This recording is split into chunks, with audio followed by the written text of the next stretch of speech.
Saludos comunidad, bienvenidos de nuevo a nuestro espacio de conocimiento. Hoy nos sumergimos en un tema intrigante y lleno de secretos. Pero antes de sumergirnos, recuerda que si aún no eres parte de nuestra familia, es el momento perfecto para unirte a nosotros en este viaje de descubrimiento.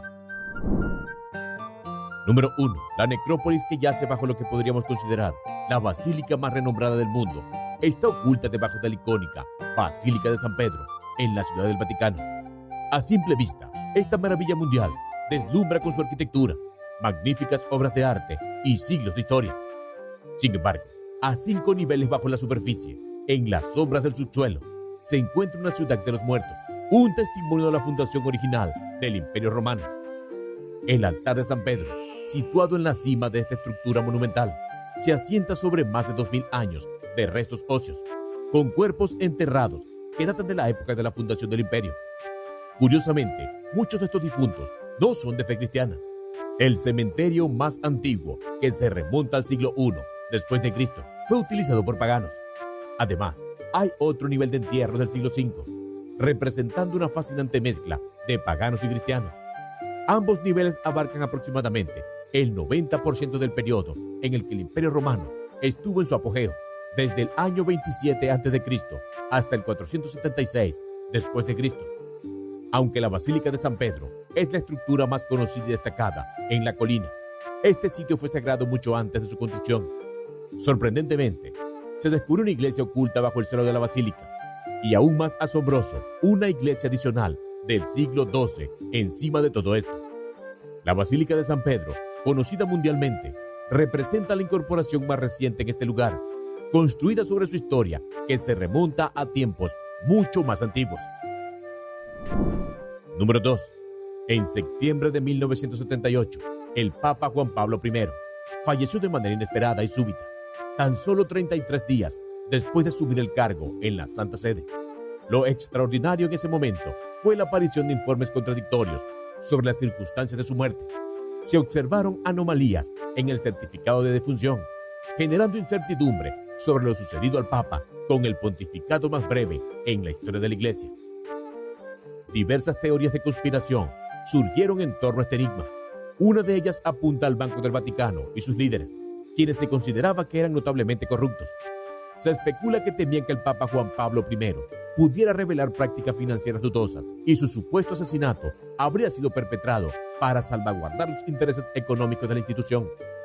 La corrupción en el Vaticano es una realidad confirmada, evidenciada por el involucramiento del director del Instituto para las Obras de Religión, una de las entidades financieras más poderosas del mundo, en actividades corruptas. En 1982, el obispo Paul Marcinkus, director mencionado, fue acusado de complicidad en el colapso del Banco Ambrosiano, una pérdida de alrededor de 3.5 mil millones. La trama se complica al conocer que uno de los cómplices de Marcinkus, Roberto Calvi, miembro de la ilegal logia masónica italiana, fue encontrado muerto en Londres en 1982, poco antes de que salieran a la luz sus conexiones corruptas. Aunque oficialmente se declaró su muerte como autoinfligida, persisten numerosas teorías de conspiración en torno a este evento. En retrospectiva, la conclusión es que la muerte del Papa Juan Pablo I parece estar vinculada a la protección de los intereses del banco, pero al final, el escándalo resultó tan grande que no pudo ser cubierto. ¿Estás encontrando este contenido tan fascinante como nosotros? Entonces, asegúrate de suscribirte para no perderte las próximas revelaciones que compartiremos. La suscripción es la clave para no perderte de nuestro contenido. Así que, haz clic en ese botón de suscripción ahora y mantente al tanto de todas las cosas escondidas que estamos por explorar juntos. Número 3. Hace aproximadamente una década, el Vaticano presentó públicamente por primera vez en la historia la urna que, según la creencia, alberga los antiquísimos huesos de San Pedro, el apóstol y primer obispo de Roma. Esta iniciativa fue liderada por el Papa Francisco, quien ostenta el puesto número 266 en la línea papal. La revelación de la caja de huesos fue un asunto de gran relevancia en aquel momento, ya que ningún papa hasta el año 2013 había afirmado de manera concluyente que las 8 piezas óseas resguardadas debajo de la Basílica de San Pedro realmente pertenecían a San Pedro. Los huesos en cuestión fueron descubiertos en 1939 en las profundidades de los intrincados túneles que constituyen el laberinto de 5 pisos con 2000 años de antigüedad debajo de la basílica. A pesar del tiempo transcurrido, aún no se ha logrado determinar de manera definitiva si estos restos óseos pertenecieron en realidad al apóstol Pedro. En 968, el Papa Pablo VI expresó que la conexión era convincente, aunque no proporcionó evidencia concreta para respaldar dicha afirmación. En 2013, el Vaticano decidió prescindir de la discreción y avanzar con la exhibición pública. Sin embargo, sigue siendo un misterio la identidad precisa de los huesos resguardados en el antiguo cofre. Bruno Bartoloni, autor de Las Orejas del Vaticano, señaló que ningún papa ha permitido que científicos estudien los huesos, posiblemente por falta de interés o porque existen documentos secretos en el Vaticano que mencionan una supuesta maldición milenaria sobre la tumba de San Pedro, advirtiendo que abrir la tumba acarrearía la peor desgracia imaginable. Número 4.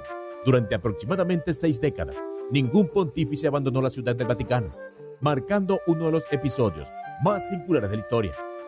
Este periodo peculiar se desencadenó con la implementación, el 13 de mayo de 1871, de la Ley de Garantías italiana.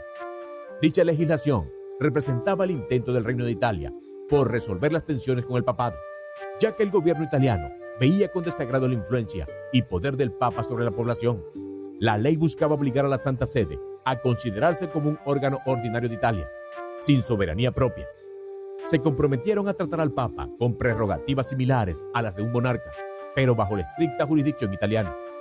En respuesta, 5 papas se confinaron voluntariamente dentro de los límites del Palacio del Vaticano y se negaron a abandonarlo, iniciando con el Papa Pío IX, quien falleció en 1878. La reacción del Papa fue tan enérgica que llegó a excomulgar al rey de Italia, esencialmente condenándolo a una cadena perpetua en el infierno. Este periodo de reclusión concluyó con el Papa Pío XI, quien finalmente alcanzó un nuevo acuerdo con Benito Mussolini en 1929, acordando que la Ciudad del Vaticano sería reconocida como un estado independiente, situación que se mantiene hasta el día de hoy. Número 5. El Grimorio de Magia Negra es exactamente lo que su nombre sugiere, un antiguo libro de prácticas mágicas oscuras que se remonta a entre 1421 y 1521.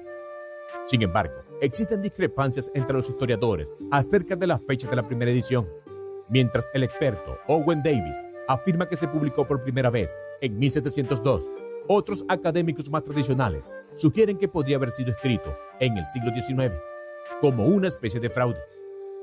Lo que se sabe con certeza es que el Grimorio, también conocido como el Gran Grimorio, es en gran medida introductorio y probablemente fue redactado por un individuo llamado Antonio Benítez Agna de Rabino, quien se basó en escritos originales del rey Salomón. Muchos de los hechizos de magia negra presentes en el libro son variaciones de la llave de Salomón o el dragón rojo. Ahora bien, ¿qué conexión tiene el libro de magia negra con el Vaticano?